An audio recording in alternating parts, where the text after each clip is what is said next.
안녕하십니까. 이렇게 바쁘신 중에서도 이렇게 함께 해주시고, 특히 오늘 날씨가 너무 덥습니다. 그럼에도 불구하고 이렇게 어려운 분을 해주셨는데 알찬 내용이 됐으면 합니다만 워낙 많이 알지 못한 사람이기 때문에 감안해서 들어주시면 감사하겠습니다. 이 갈등을 넘어 하울이라고 하는 이것은 제 책입니다. 제가 2년 전에 그 책을 발간을 했는데요. 그 책 내용이 우리나라 근세말, 그러니까 우리나라가 일제에 의해서 무너질 무렵부터 최근까지 역사로 정리한 역사책입니다. 그리고 나서 이제 그 책에서 이제 한 내용을 오늘 좀 요약해 드리겠고요. 저는 보시는 바와 같이 평생을 주로 검찰에서 한 25년 근무를 했기 때문에 지금 현재는 변호사로 한 17년째, 변호사로 25년, 그래서 주로 법률 계통에 있었는데 지금부터 한 5, 6년 전, 6, 7년 전부터 이 역사 공부에 빠져가지고요. 열심히 하다 보니까 이런 책도 쓰게 되었습니다. 오늘은 첫째 시간은 대한민국의 건국과 미국의 외교정책에 대해서 좀 말씀을 드리고자 합니다. 대체로 보면은 대한민국은 여러 분들이 계셨죠. 김구 선생은 무력에 의해서 대한민국을 다시 세워야 한다. 또 이승훈 선생 같은 분은 산업 정책으로 해서 해야 한다. 그런데 이승만 대통령만이 외교로 나라를 세워야 한다고 했는데 결국 대한민국은 외교에 의해서 만들어졌습니다. 그것도 다른 나라가 아닌 미국의 외교 정책에 따라서 만들어졌는데 그 과정을 한번 말씀드리고자 합니다. 제가 이 공부를 하게 된 것은요, 5천년 역사상 가장 성공을 이룬, 가장 잘 사는 나라. 그런데 왜 우리는 요즘 그렇게 극심한 분열과 혼란 속에 빠져 있는가? 여기에 대해서 의문을 갖기 시작해가지고 공부를 시작을 했습니다. 그래서 이제 제일 먼저 읽어본 책이 80년대 가장 학생 운동권들, 우리로 말하면 약간 좌파적 성격을 가진 분들이 제일 많이 읽은 책이 해방 전후사의 인식인데 이게 엄청나게 팔렸습니다. 이 책을 제가 읽어보고요. 여기에 대해서 또 이제 우측, 그러니까 이제 반대를 해가지고 이걸 다시 반박하는 식으로 해서 해방 전후사의 재인식이라는 책이 2권이 나왔습니다. 이 책은 어떻게 보면은 좌와 우 쪽 입장에서 쓰다 보니까 굉장히 우물한 개구리라고 표현하면 너무 과합니다만은 좀 내용이 자기중심적인 것이 되다 보니까 어떻게 보면 대한민국을 어떻게 쳐다봐야 되느냐, 특히 세계사적 관점에서 보는 것이 맞지 않느냐 해가지고 제가 공부를 시작한 것이 이제 이것부터 시작을 했습니다. 헨리 키신저의 디플로마시라는 책인데요. 이것은 원서로 제가 한 10번을 읽었는데 내용만 해서 820페이지입니다. 아주 방대한 책인데 우리나라 근세의 역사를, 외교사를 완벽하게 정리해가지고 키신저란 그 사람이 세계적으로 유명해진 것은 바로 이 책입니다. 그 다음에 이제 How to Hide an Empire, 어떻게 미국이 제국을 숨겼는가 라는 책도 있고요. 그 다음에 파워 엘리트라는 말 여러분 많이 들으셨죠? 이게 제 나이하고 같더라고요. 56년에 만든 책인데 이때부터 파워 엘리트란 말을 사람들이 쓰기 시작했답니다. 그 다음 누가 미국을 운영하는가. 그 다음에 아메리카 포 아메리칸스는 에리카 리라는 중국계 미국인인데요. 이분은 뭘 썼냐면은 미국 내에 있어서 요즘 트럼피즘이라고 그러죠. 뭐냐면은 못 들어오게 틀어막는, 장벽을 막는 그런 것이 과연 현재의 일이 아니고 미국 역사상 꾸준히 해왔다는 이야기고, 이 내용은 나중에 말씀드리겠지만 티오도르 루스벨트 대통령이 쓴 말인데요.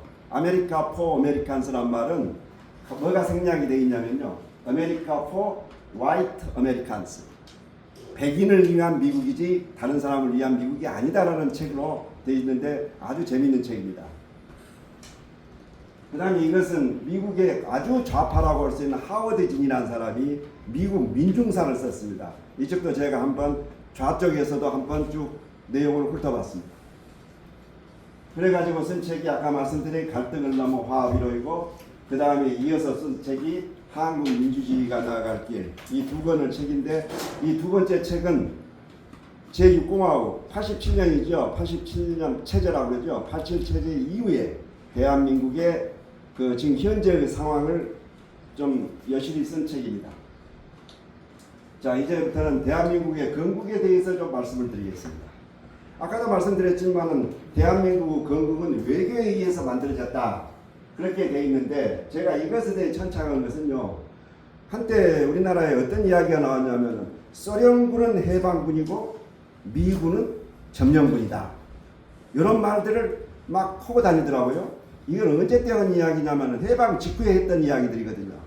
그런데 그게 지금같이 이렇게 잘 사는 우리 대한민국에 대해서 이런 이야기를 꺼낸다는 말 자체가, 이게 우리나라의 무엇을 무너뜨리는 거냐면은 우리나라의 정체성, 대한민국이 과연 어떤 나라인가에 대한 것을 무너뜨리는 것이기 때문에 제가 이걸 한번 규명해 보자고 스타트를 한 것이 아까 그 공부 시작입니다. 그러면 대한민국은 그럼 어떤 나라냐 말이죠. 대한민국을 건국했는데, 우리는 누가 우리한테 물을 때 당신 누구야? 그러면 나 대한민국 사람이다, 이렇게 말이 바로 튀어나와야 하는데, 걔들 그런 말들을 잘 하기를 꺼려하는 사람들도 있는 것 같고요. 그 다음에 그러면 대한민국 사람은 대한민국이 뭐야? 그러면은 요즘 왔다 갔다 합니다. 하도 그 정교적 교육을 받아서 그런지 사람들이 대한민국 말이야 자유민주국가 아니야, 이런 말이 튀어나와야 되거든요. 그 다음에 경제적으로는 뭐야? 사유재산을 기반으로 하는 시장경제 아니냐, 이런 말을 할 줄 알아야 되는데, 그 말하는 것 자체가 그렇게 거부건지 두려워하고 있단 말이죠.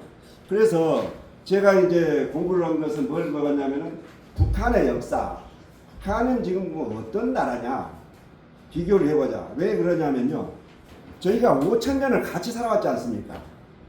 조선 왕조 517년도 같이 살았지 않습니까? 일제 35년도 같이 살았지 않습니까?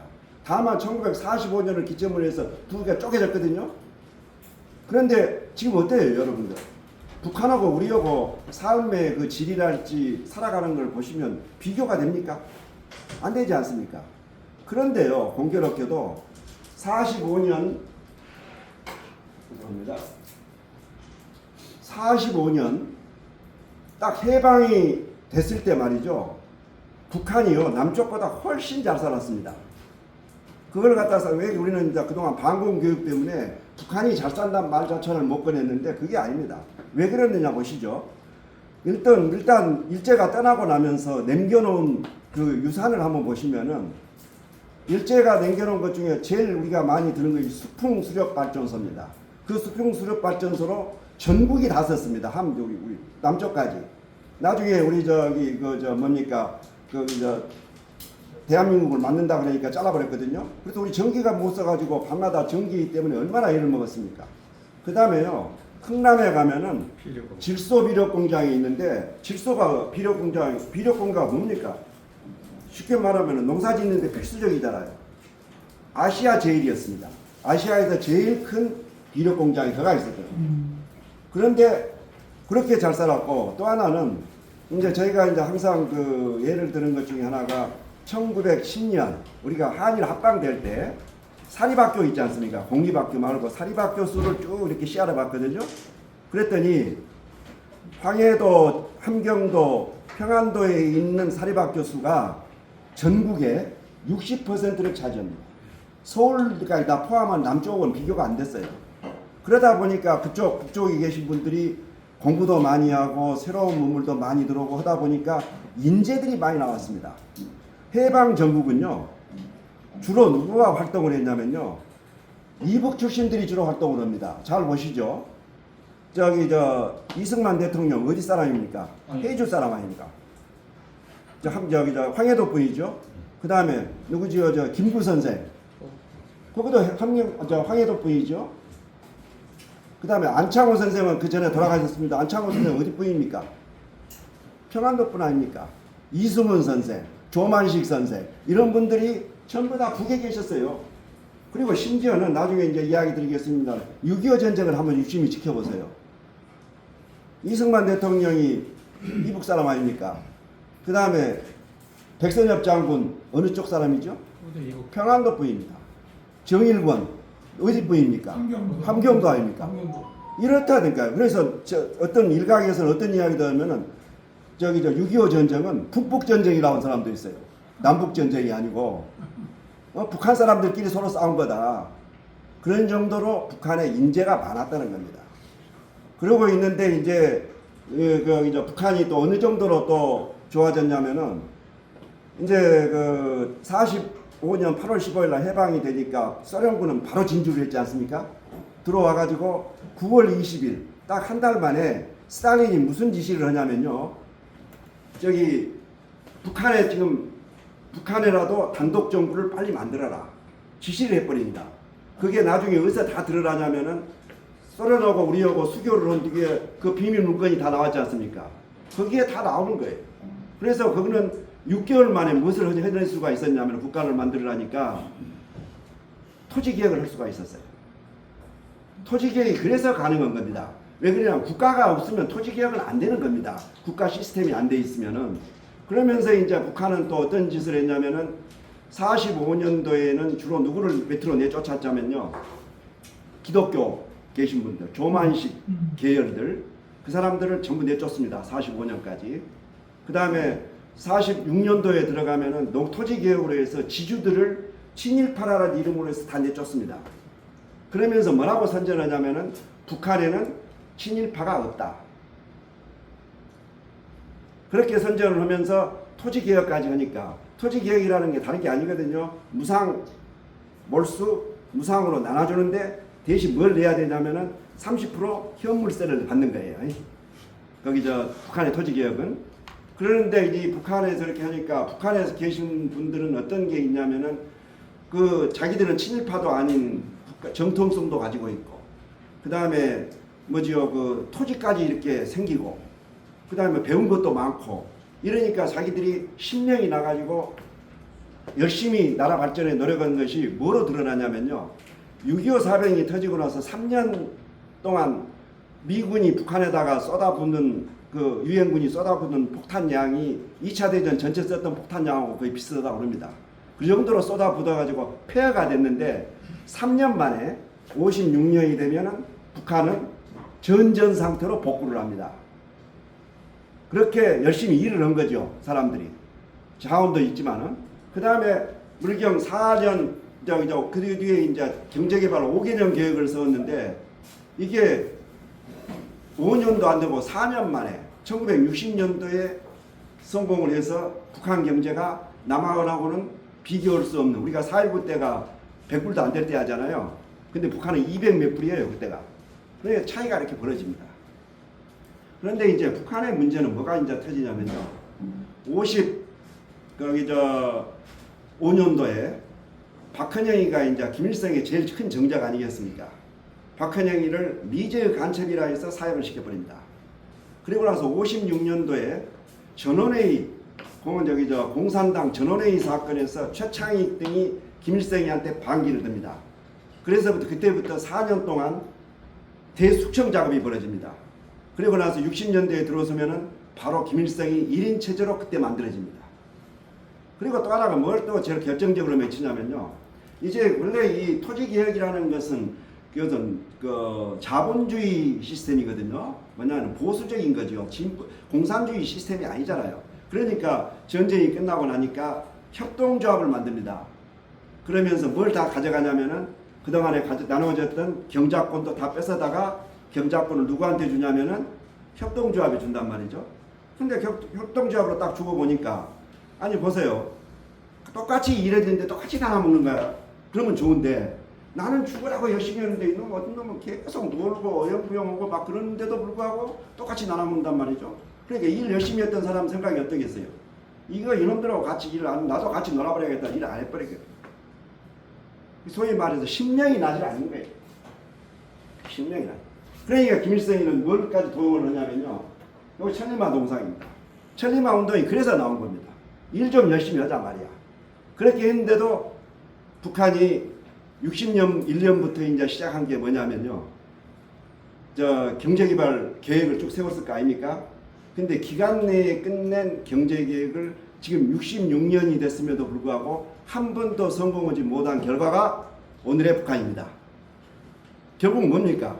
사람은요, 본성적으로 독재에 의해서는 살기를 싫어합니다. 남이 이래라 저래라 하는데 좋아하는 사람이 누가 있습니까? 자유가 좋지 않아요. 그냥 두 번째로, 여러분, 네 물건, 남은 물건 말이야, 뺏어다가 나눠 먹자고 하면은 그냥 그런 대로 참을 수 있지만은 내 것 뺏어가다가 나눠 먹자고 하면 좋아할 사람 있어요? 그게 공산주의입니다. 내 것 나눠 먹자는 거예요. 같이 나눠 먹자는 것은 내 걸 뺏어간다. 그렇기 때문에 우리가 공교롭게도 남쪽이 자유민주주의 시스템이 되고 그 다음에 사유재산에 기반을 둔 시장경제가 된 것은 인간의 본성에 딱 맞는 거예요. 그렇기 때문에 우리 사회가 어떻게 해요? 사람들이 열심히 할 수 있잖아요. 벌면 내 것이 되니까 남한테 뺏어가지도 않고 이런 나라를 대한민국이 만든 겁니다. 건국을. 그러면 대한민국은 그럼 어떻게 만들어졌느냐? 그걸 세계사적으로 한번 보시죠. 이제 이게 좀 말씀드리기 전에 한 말씀 꼭 드리고 싶은 것은 일제로부터 해방, 이것은 우리가 어떻게 봐야 되냐면요, 식민지로부터 해방입니다. 그러면 식민지를 왜 만들었냐? 의문이 드시잖아요. 식민지라는 것은요, 자본주의가 발전하다 보니까 자본주의 하에서, 자본주의라는 게 뭡니까?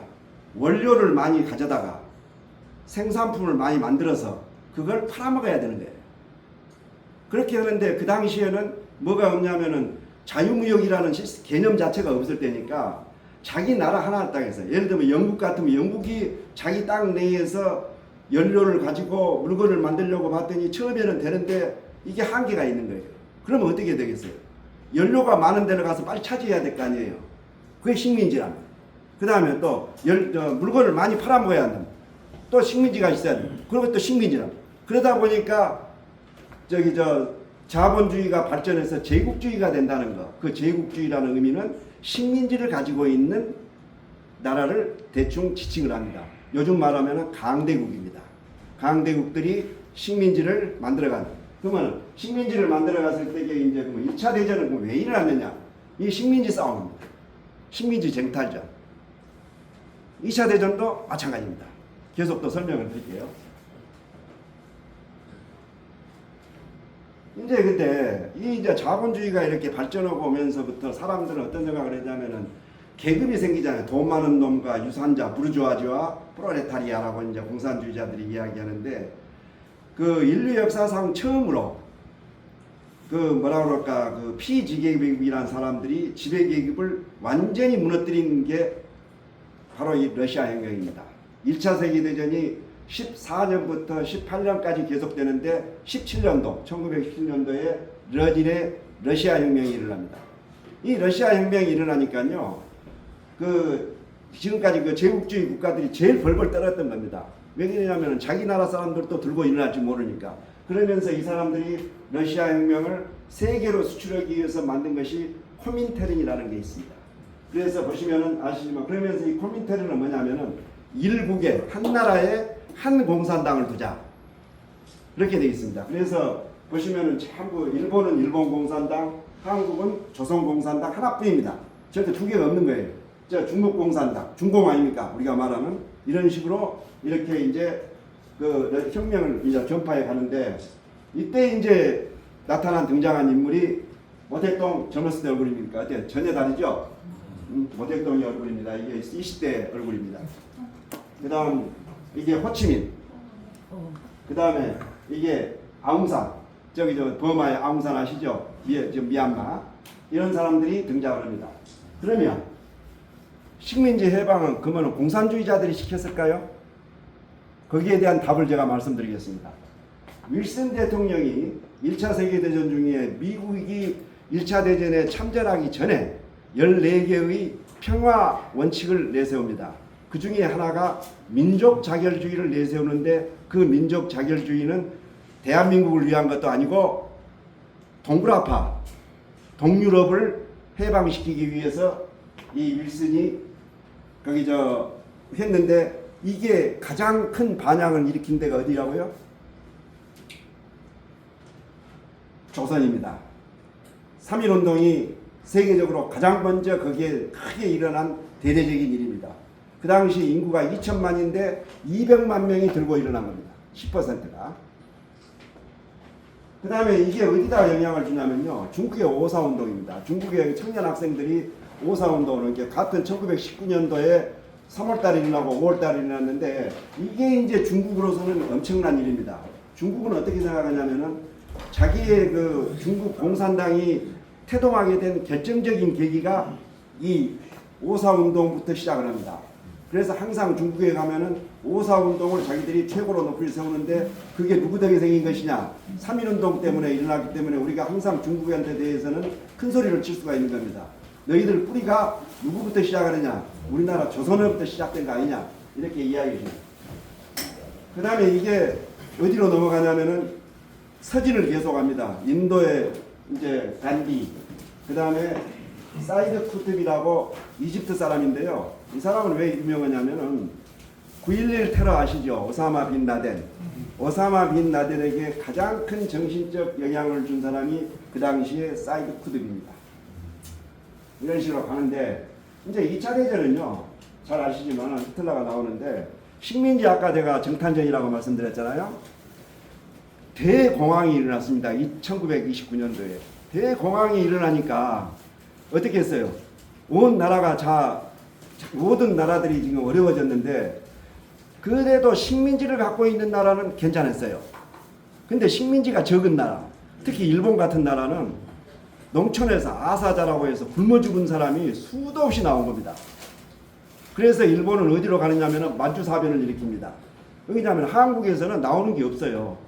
왜냐하면은 도움이 안 되는 거예요. 별로 이 우리는 생각할 때 일본한테 한국은 굉장히 뭐가 좀 될 것 같지만은 사실 한국에서 나는 게 뭐가 있습니까? 사람이 많습니까? 뭐 원료가 많이 나옵니까? 뭐 지하자원 조금 나오는 것밖에 없잖아요. 그러는데 만주로 가면은 만주는 큰 땅에서 농지도 많고 이렇게 하니까 만주사변을 일으키는 결정적인 이유가 뭐냐면 일본은 그 대공황, 히틀러도 마찬가지입니다. 독일도 2차 대전, 1차 대전 때 방해가지고 베르사유 협약 체제 하에서 식민지 다 뺏겨버리고 난 상태에서 이제 공황을 맞았는데 대공황 때문에 아주 죽겠거든요. 그러니까 전쟁을 일으켜서 나간 겁니다. 그래서 1, 2차 세계대전이 다 식민지 전쟁이라고 하는 이유는 제가 그래서 말씀드리는 겁니다. 그런데요, 이제 루스벨트와 처칠입니다. 이게 이제 어디서 이야기냐면은 2차 대전이 이제 한 39년도에 일어나고 지금 41년 8월 무렵인데요. 루스벨트하고 처칠이 대서양에 있는 함선 위에서 둘이 만납니다. 그래가지고 거기서 대서양 헌장을 발표를 합니다. 그 대서양 헌장의 핵심 코어가 뭐냐면은 민족 자결주의, 옛날 윌슨이었던, 윌슨도 민주당이고요. 여기 루스벨트도 민주당 사람입니다. 그러면서 그걸 뭐냐면은 윌슨이 루스벨트가 처칠한테 그런 이야기를 합니다. 지금 세계 인구가 25억인데 11억이 아시아 사람이다. 11억이. 이 사람들을 전부 백인의 적으로 만들 수 없는 거 아니냐. 우리 식민지 해방시키자. 그러니까 처칠이 찬성했겠어요? 반대했겠어요? 세계에서 제일 많은 식민지를 갖고 있는 영국이요. 싫지만은 전쟁을 갖다가 미국이 아니면 이길 수가 없으니까 그냥 고개 끄덕끄덕하고 그냥 넘어가 버린 겁니다. 그러면서 이제 2년 뒤에 카이로 회담이 열립니다. 2년 뒤에 43년이죠. 카이로 회담에서 이제 다시 루스벨트가 그 이야기를 꺼냅니다. 식민지 해방을 시키자. 그러면서 한국을 콕 집어가지고요. 코리아를 일정 기간 지난 후에, 이 일정 기간 지난 후에가 나중에 이제 우리 반딱 신탁으로 이어지는데요. 일정 기간이 지난 뒤에 Free and Independent Country, 자유롭고 독립된 나라로 만들어주자 해가지고 이게 카이로 선언에 들어가게 됩니다. 그런데요, 재밌는 것은 이건 이제 이 카이로 회담이 어떤 회담이냐면은 이제 보시면 아시겠지만은 이 테헤란 회담 43년도에 있었습니다. 그 다음에 잠깐만 죄송합니다. 이게 이제 테헤란 회담입니다. 스탈린, 처칠, 그 다음에 루스벨트, 그 다음에 이게 얄타 회담입니다. 45년 2월입니다. 한겨울에 하는 거죠. 그 다음에 포츠담 회담, 사람들이 바뀌죠. 그런데 이 경계롭게도 2차 대전 중에 가장 큰 맹주라고 할 수 있는 미국과 소련과 영국이 만난 것은 이 세 번밖에 없습니다. 그러면 카이로 회담을 왜 만들었느냐? 루스벨트는 어떤 생각이 있었냐면 2차 대전 끝나고 나면은 중국을 갖다가 어떻게든지 동양의 대표로서 이렇게 엮어가지고 국제연맹 같은 걸 만들고 싶었거든요. 그런데 그랬기 때문에 꼭 그 장개석이를 달고 다녔어요. 그런데 처칠은 절대 싫어하는 거예요. 왜 싫어하느냐? 나중에도 이야기하겠습니다. 그 친구는 만주에 대한 욕심이 많았어요. 만주를 꼭 갖고 싶었어요. 그러고 있기 때문에 장개석이 와가지고 전쟁 전부터 이렇게 서로 타협이 되면 안 되니까 싫다 이렇게 하는 거예요. 그래서 아까 카이로 회담에는 장개석 아닙니까 처칠하고 루스벨트가 테헤란을 가는 중간에 카이로에서 만나서 카이로 회담을 하면서 한국 문제를 이야기했던 겁니다. 근데 한국 문제는 포츠담 회담에서 카이로 회담을 전부 전폭 수용한다 했기 때문에 세계적으로 다 인정이 된 한국은 일정한 기간이 지난 후에 자유롭고 독립된 나라로 만들겠다 이렇게 된 겁니다. 근데 그러면 미국이 왜 저렇게 식민지를 해방하려고 그러냐? 도대체가 자기도 그때 있는 게 필리핀이 식민지가 있었거든요. 근데 왜 해방하려고 그러냐? 그랬더니 이제 그 이유를 좀 설명을 드리겠습니다. 미국은요, 이것이 이제 잘 보시면 아시겠지만은 일본이 차지한 땅입니다. 그 당시에.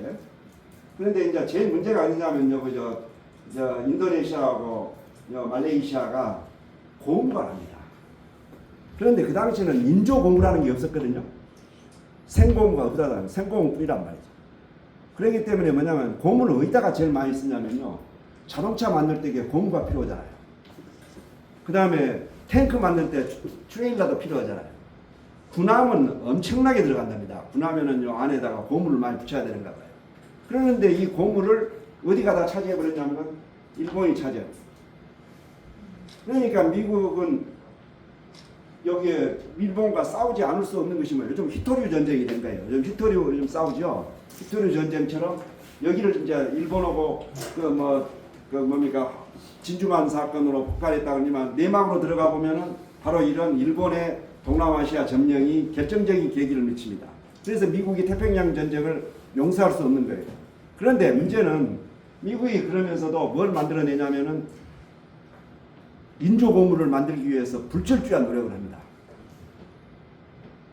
저는 자꾸 앞으로 가. 이거 한번 봐보십시오. 독일입니다. 독일 분들이 지금 파리에 들어가는 거 아니에요? 왜 말이 필요합니까, 여러분? 폼 나게 하려고요? 총으로 한번 쏴보면 말 죽어버리잖아요. 그게 아니고 고무가 부족하니까 자동차를 못 만든 겁니다. 자동차를 마음대로. 그래서 2차 대전 중에 이 기마대라는 것을 운영을 했는데 20만 명이나 운영을 했습니다. 독일이 2차 대전 중에. 자동차가 만들고 탱크 못 만들고 이러니까. 그러면서 이제 미국은 그 사이에 모든 걸 인조를 만들어내기 시작합니다. 고무도 만들어내지요. 비단 대신 나일론 만들지요. 삼민나무라고 해가지고 밧줄 만드는 거 있잖아요. 그것도 나일론으로 다 바꾸고 이렇게 하면서 미국은 어떻게 되냐면은 굳이 원료 공급지로서 식민지가 필요하지 않게 돼버린 거예요. 필요 없잖아요. 그 뭐가 필요하냐 이제 물건 팔아먹을 때가 필요한데 이놈의 나라들이 전부 큰 놈들이 제국이라고 해가지고 식민지를 다 이렇게 갖고 있으면은 그 식민지에다가 물건 팔아먹을 수 있어요, 없어요? 관세를 막 때려 붙이고 그러니까 못 팔아먹으니까 빨리 니들 이거 해라 그러면서 1944년도에 브레튼 우드를 내세우면서 뭐라 그랬냐면은 세계를 전부 자유무역으로 바꾸자 나오는 걸 선언을 하면서 이제 그때부터 잘 아시다시피 그 뒤에 계속 이어지는 것은 WTO랄지 월드뱅크 IBRD 이런 것들이 전부 다가 왜 나오느냐면은 이게 자유무역으로 좀 돌아가게 됩니다. 세계가 전부 자유무역화가 돼요. 그래서 이제 그 미국이 누구한테 대놓고 이야기를 하냐면은 처칠 보고 그 다음에 프랑스 보고 빨리 식민지를 해방하라 그랬더니 미국이 아프리카는 프랑스하고 영국이 꽉 차지하고 있었잖아요. 영국은 가나를 57년도에 식민지 해방을 시킨 거로 해서 65년도까지 걸쳐서 아프리카에서 싹 다 해방을 시킵니다. 그 다음에 프랑스는 1960년 한 해에 자기가 갖고 있던 아프리카 식민지를 전부 해방에 시켜서 나라가 됩니다. 그러면 누가 해방군입니까? 미군이 해방군 같죠? 그렇지만 우리나라는 둘 다 점령군이라는 이유를 또 설명해 드리겠습니다. 이오시프 스탈린은 우리나라에서 정말 우리나라의 지금 현재의 이 어려움까지 만들어낸 데서 결정적인 인물입니다. 아주 좀 가혹하기는 많지. 조지아 출신, 지금은 그루지아라고 그러죠. 그 출신인데 그루지아 사람들 만나봤더니 스탈린 별로 안 좋아하더라고요. 왜 그러냐 했더니 역차별을 많이 당했대요. 스탈린 때문에. 근데 이 스탈린은 어떤 사람이냐면은 이걸 한번 보시죠. 당시에 스탈린이 차지고 있던 유라시아 지역을 보시죠. 이건 어느 부분이 안 되시죠? 이거하고 비교해보면 돼요. 지금의 러시아입니다. 11번이 지금의 러시아인데 러시아가 나머지 숫자 붙어 있는 데를 포함해서 이렇게 시뻘겋게 된 이유가 있습니다. 러시아라는 나라를 여러분들이 항상 보실 때 지금도 마찬가지입니다. 러시아의 외교 정책은 딱 하나입니다. 뭐냐면은 외부로부터 땅은 엄청나게 넓은 농경국가잖아요. 그 농경국가에서 지평선 쪽에서 갑자기 뽀얀 연기가 나면은 이민족들이 쫓아와가지고 갑자기 죽이고 태우고 이렇게 하고 완전 분탕질을 쳐버린단 말이죠. 그렇기 때문에 이 사람들 머릿속에는 안보가 계속 국경이 멀수록 좋지 않겠어요. 그러니까 팽창. 러시아의 전통적인 계획은 전부 팽창하는 겁니다. 거기다가 스탈린이 어떤 걸 갖다가 붙이냐면요. 유물사관이 있지 않습니까? 유물사관이란 다른 게 아닙니다. 봉건제도가 자본주의제가 되고 자본주의가 제국주의가 되고 제국주의가 반드시 공산주의가 된다라는 이 뭡니까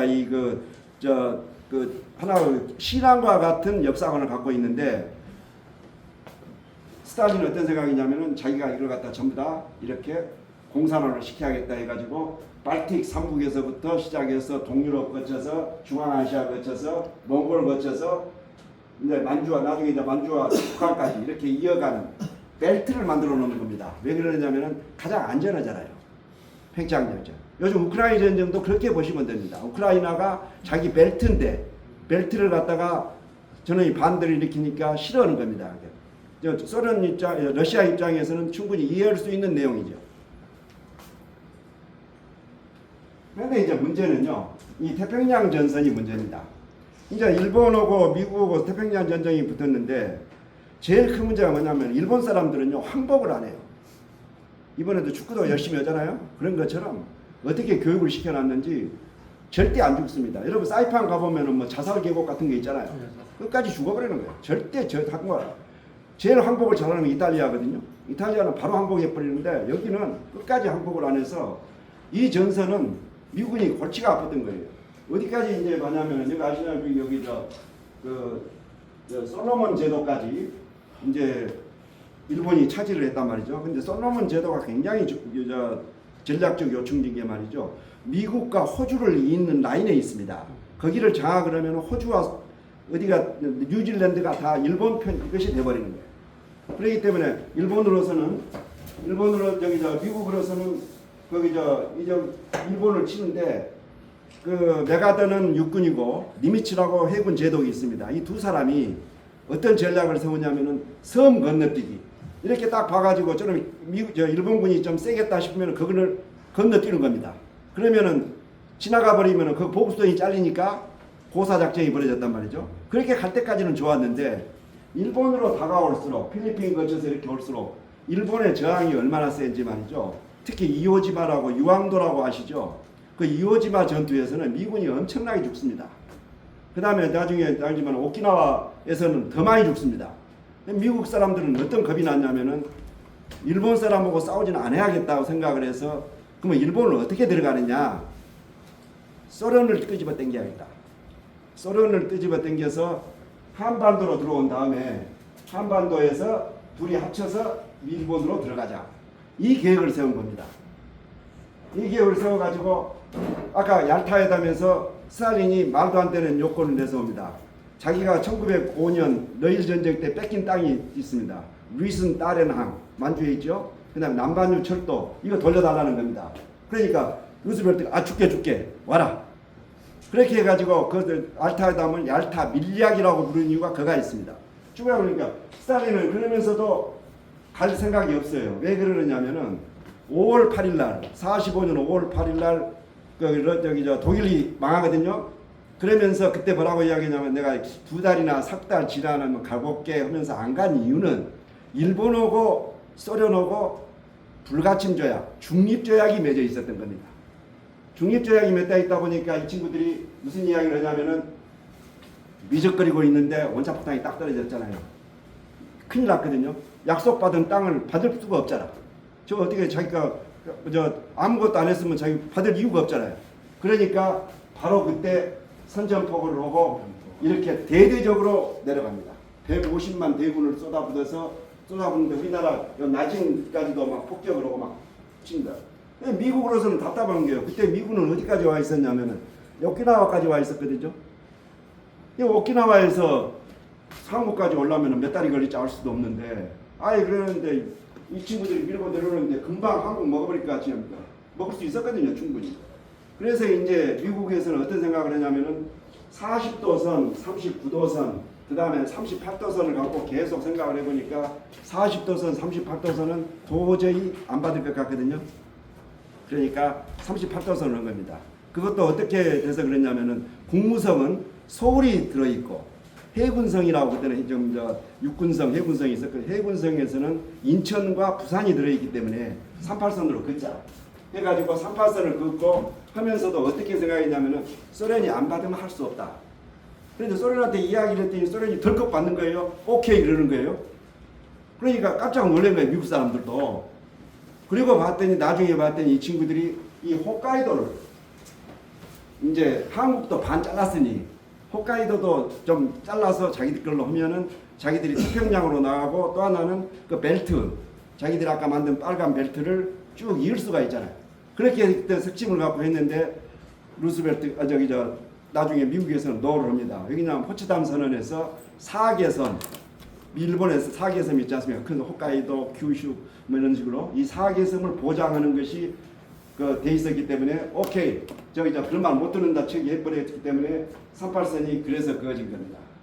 우리로 봐서는 정말 한심스럽고 딱하기 그지없는 38선이 이렇게 순식간에 그어져 버린 거예요. 그래서 요즘 보면은 이 미군이 그래서 이제 미군들이 이제 소련은 북한 내려오면서 무슨 선전을 하냐면 우리가 해방군이다 하고 큰 소리를 치고 미국은 점령군처럼 행세를 했거든요. 그랬더니 북한은 해방군이고 소련군은 해방군이고 남한은 점령군이다. 근데 둘 다 점령군이에요. 왜 그러냐면 일제가 가지고 있던 땅을 뺏어온 거니까. 이거 일본이 항복하는 겁니다. 이제 여러분들한테 이제 말씀드릴 것은 우리나라 군정 3년을 했던 하지에 대해서 좀 말씀드리겠습니다. 이 하지 장군은요, 아까 말씀드린 오키나와 전쟁에서 총사령관이 죽었습니다.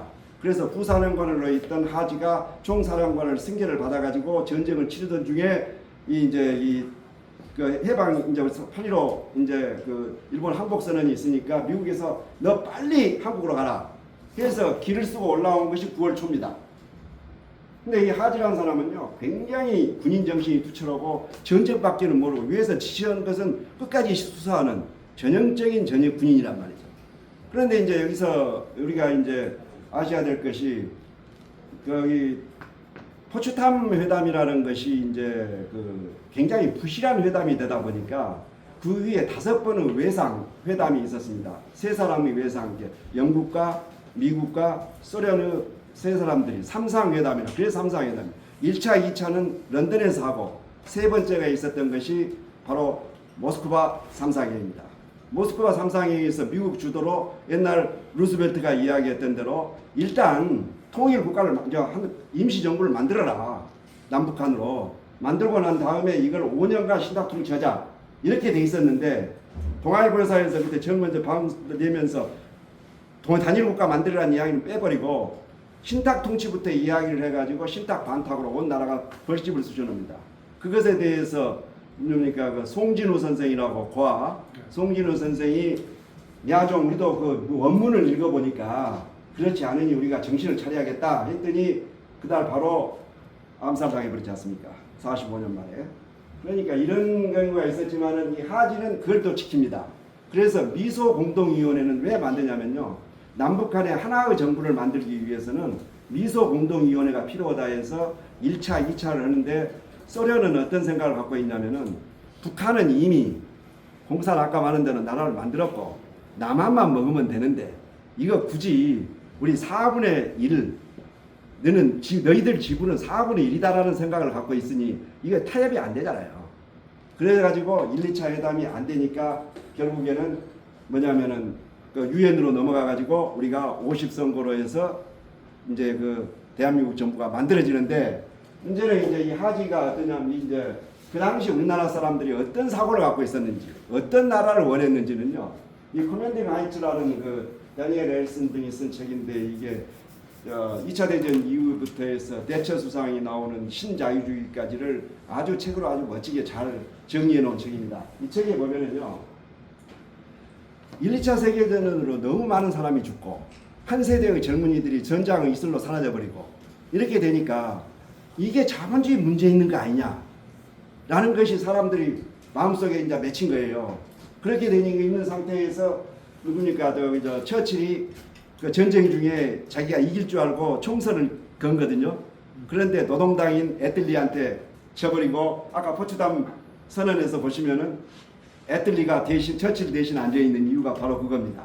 이 애틀리는 노동당인데 요람에서 무덤까지 우리 복지 이걸 주장을 해서 그 노동당의 그 정책이 30년을 갑니다. 근데 이제 그러고 그 다음에 이제 샤를 드골도 마찬가지로 누구를 내세우냐면은 장 모네라는 사람인데 이 사람이 유럽의 아버지입니다.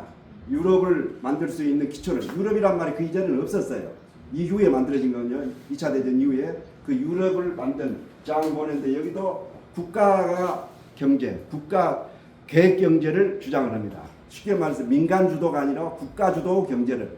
그 다음에 이제 독일 아시죠? 아데나워. 독일 밑에 누구 있습니까? 이 에르하르트가 이게 누구냐면은 아데나워 두 번째 수상인데 이분이 바로 라인강의 기적을 만든 사람입니다. 이 라인강의 기적인데 이 에르하르트는 질서자유주의라는 것을 내세워가지고 역시 자본주의에다가 사회주의를 합치는 믹스드 이코노미, 쉽게 말하는 혼합경제라는 것을 운용을 합니다. 그러다 보니까 온 세계가 어떻겠어요?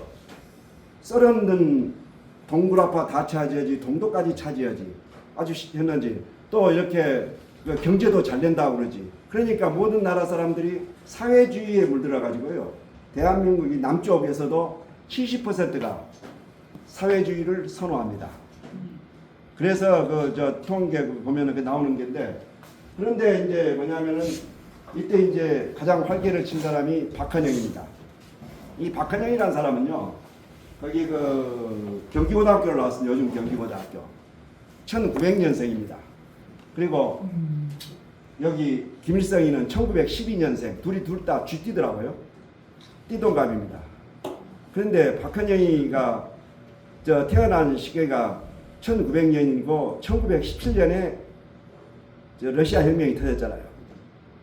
중고등학교 다닐 때 이미 그때 터지는 거예요. 그때부터 이 공산주의 공부를 해가지고 박헌영이는 정말 스탈린도 버거운 사람이에요. 그러니까 박헌영과 김일성이를 면접을 한 다음에 누구를 택했겠어요? 김일성이를 택한 겁니다. 박헌영이를 제껴버린 겁니다. 그래서 김일성이가 1945년 10월 달에 이제 어디입니까? 평양 공선훈장에서 등장을 하는데요. 이게 뒤에 보시면 좀 사람들 앞에서 있는 후사리라는 게 보이잖아요. 근데 요즘 북한에서는 이걸 딱 잘라버립니다. 이거 태극기입니다, 이게요. 그때는 태극기를 썼거든요. 48년도까지 태극기를 썼습니다, 같이. 인공기는 쉽게 말하면 48년 말에 이제 자기들 나라 만들면서 만든 거고, 그 이전에는 태극기를 같이 썼기 때문에 요즘은 여기 딱 잘라버립니다. 자르고 앞에만 내세워서 그때 이제 김일성이가 등장을 했다고. 자랑을 하고 있는 겁니다. 그래서 아까도 말씀드리지만은 이 이제 그 하지는 이 소위 말해서 중립적인 정부, 남북한 합작 정부를 만들어야겠다는 생각이 깊었기 때문에 극우라고 생각되는 이승만과 김구 이 사람은 제낍니다. 그 다음에 아까 박헌영이 제낍니다. 극좌니까. 그래서 이제 누구를 데리고 같이 일을 하냐면은 김규식 선생입니다. 얘가 중도 우파입니다. 그 다음에 여운형이라고 아시죠? 여운형이 중도 좌파입니다. 이 두 사람은 굉장히 사이가 좋았어요. 그런데 둘이가 데리고 같이 남부 좌우 합작 운동을 계속 했는데 여운형이가 또 암살을 당합니다. 그러면서 좌우 합작도 무너지고 결국은 아까 말씀드린 대로 우리 국제연합 유엔을 통해서 우리 사회가 드디어 그걸로 바뀌는 겁니다. 저기 대한민국이 만들어집니다. 이렇게 대한민국이 만들어집니다. 근데 대한민국이요 만들어졌다 해서 자유민주주의 국가가 바로 된 게 아니었습니다. 잘 아시다시피 이런 와중에서 됐기 때문에 좌파, 우파, 공산당, 자본 뒤박죽이 돼가지고 나라가 아직 정신이 없고 4.3 그 제주 사건은 계속 일어나고 있고 그게 끝나지도 않았거든요. 그렇게 되니까 사람들이 항상 아까 사회주의 물은 세계적으로 퍼져 있고 이러니까 자유민주주의에 대한 사람들의 생각이 그렇게 신통하지가 않았어요. 근데 이걸 갖다가 확실하게 한 것이 뭐였냐면은 6.25 전쟁입니다. 6.25 전쟁이 이게 우리 이사장님은 참 말씀이 며칠이지만은 이 6.25 전쟁이 아니었더라면 대한민국은 자유민주주의 국가가 되지 않았을 겁니다. 왜 그러냐면요. 이제 김일성이가 이제 남침을 해서 온 거, 남침이라는 것은 뭐 소련에서 나온 자료 보면 다 나와 있는데도 불구하고 그때만 해도 뭐 남침 유도설이니 북침설이니 별소리가 다 있었지 않습니까? 그렇지만 요즘은 남침인데 이 남쪽 침략을 해가지고 와가지고 지금 보시다시피 여기 보십시오. 경상도 빼고는 다 차지했지 않습니까? 그러면 이 나머지 지역 사람들이 어떻게 겪었냐면요. 서울을 포함해서 인민재판한다 해서 사람 갖다가 죽이죠. 그 다음에 옥수수 하나, 감 한 개, 심지어는요 좌파 놓고 산 담배 파는 사람들까지도 다 와서 쉬는 겁니다. 벼 이삭 하나까지 세는 거예요. 왜 그냥 세금 받기 위해서. 그런데다가 떠나갈 때는 엄청난 학살을 해버리지 않습니까? 그러니까 한국 사람들이 이쪽 남쪽 사람들이 볼 때에는 천하에 죽일 놈들이 공산장들이구나. 된다고 해서 뭐 이승만 우리나라 정부가 또 잘했다는 것은 아니에요. 근데 워낙 그쪽이 심하게 했기 때문에 그렇기 때문에 사람들이 전부 어떻게 돌아서 버렸어요. 공산당, 빨갱이 이것은 천하에 죽일 놈이라는 뜻이죠. 그때 하도 당해가지고.